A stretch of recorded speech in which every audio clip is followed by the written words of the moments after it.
కూటమి సర్కార్ మరో సరికొత్త పథకానికి ఇవాటి నుంచి శ్రీకారం చుట్టనుంది.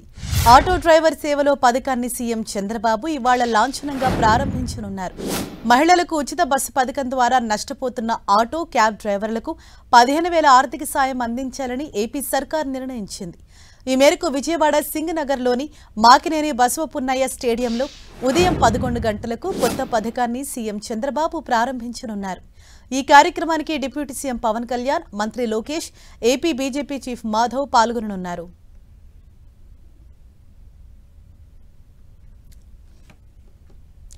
ఇదే విషయంపై మరింత సమాచారం మా ప్రతినిధి రవిచంద్ మనకు అందిస్తారు. రవిచంద్, ఇప్పుడు కొత్తగా ప్రవేశపెడుతున్న ఆటో డ్రైవర్ సేవలో పథకం యొక్క ముఖ్య ఉద్దేశం ఏంటి? ఎప్పుడు మొదలవబోతోంది?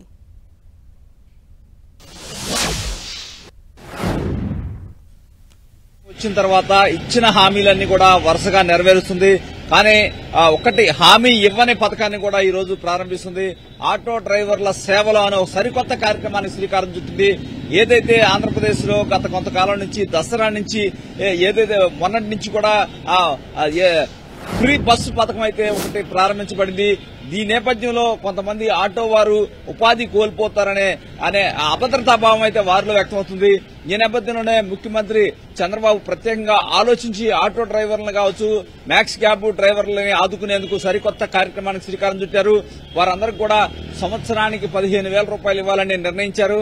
దానికి సంబంధించి ఆటో డ్రైవర్ల సేవలు అనే సరికొత్త కార్యక్రమానికి ఈ రోజు మాకినేని బసవపున్నయ్య స్టేడియంలో విజయవాడలో శ్రీకారం చుట్టబోతున్నారు. దీనికోసం ప్రత్యేకంగా చంద్రబాబు, లోకేష్, అదేవిధంగా పవన్ కళ్యాణ్, బీజేపీ చీఫ్ మాధవ్ నలుగురు కూడా వివిధ ఆటోల్లో ఆ ప్రాంతానికి చేరుకోబోతున్నారు. ఆటోలోనే ఏదైతే చంద్రబాబు నివాసం దగ్గరలో నుంచి కూడా వీరంతా కూడా ఆటోల్లో సభా ప్రాంగణానికి చేరుకుంటారు. అక్కడ ఆ స్టేడియం చుట్టూ కూడా ఆటోలో రౌండ్స్ వేయబోతున్నారు. ఎందుకంటే ఆటో డ్రైవర్లకు సంబంధించి ఉపాధి కోసం ప్రభుత్వం కూడా ఆదుకుంటుందని గతంలో అనేక సందర్భాల్లో చెప్తుంది. ఈ నేపథ్యంలోనే వారంతా కూడా కొంత అభద్రతగా ఉన్నారు. ఎందుకంటే ఫ్రీ బస్సు నేపథ్యంలో తమకి ఆదాయాన్ని గండిపడుతుందని ఆందోళన వ్యక్తం చేశారు.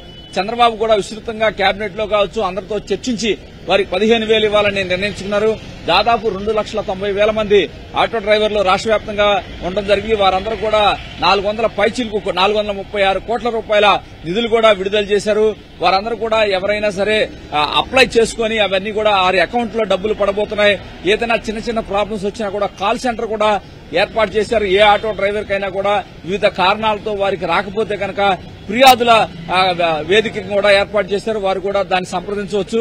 ఈ విధంగా రాష్ట్ర ప్రభుత్వం, కూటమి ప్రభుత్వం అధికారంలోకి వచ్చాక సంవత్సరన్నర కాలమైంది. సూపర్ 6 పేరుతో ఇప్పటికే దాదాపు కార్యక్రమాలన్నీ కూడా పూర్తి చేయి వస్తున్నారు. ఒక కార్యక్రమం మాత్రమే మిగిలి ఉంది. మిగిలిన కార్యక్రమాలు, చెప్పని కార్యక్రమాలు కూడా చేసి చూపిస్తున్నామని చెప్పి కూడా కూటమి నేతలైతే చెప్తున్నారు. ముఖ్యంగా విశాఖ జిల్లాకు సంబంధించి దీంట్లో లబ్దిదారులు ఎక్కువగా మనకి కనిపిస్తున్నారు. 35 కోట్ల రూపాయలు విశాఖ జిల్లాకి సంబంధించి డ్రైవర్లకి వెళ్లే అవకాశం అయితే మనకు కనిపిస్తుంది. ఈ విధంగా కూటమి ప్రభుత్వం అన్ని కూడా ప్రతి పండగ కోసం ప్రతి ఈవెంట్ ని కూడా చేస్తున్న పరిస్థితి కనిపిస్తుంది. దసరా సందర్భంగా వీరికి అందరూ కూడా ఆటో డ్రైవర్లందరూ కూడా ఒక తీపి కబురు అయితే ఆంధ్రప్రదేశ్ ప్రభుత్వం అందిస్తుంది. వారు కూడా ఎక్కడెక్కడ అన్ని సిటీస్ లో కూడా మంత్రులంతా కూడా ఈ కార్యక్రమాన్ని ఏర్పాటు చేస్తున్నారు. అందరూ కూడా లాంఛనంగా తమ తమ నియోజకవర్గాల్లో ఎమ్మెల్యేలు కావచ్చు, ఇన్ఛార్జి మంత్రులు ఆయా జిల్లాల్లో కావచ్చు ఈ కార్యక్రమాన్ని లాంఛనంగా ప్రారంభిస్తున్నారు. ఆటో డ్రైవర్లు కూడా ప్రభుత్వానికి కృతజ్ఞతలు తెలుపుతున్నారు. ఎక్కడికక్కడ చంద్రబాబు ఫోటోలకు పాలాభిషేకాలు కూడా చేస్తున్న పరిస్థితి మనకు కనిపిస్తుంది.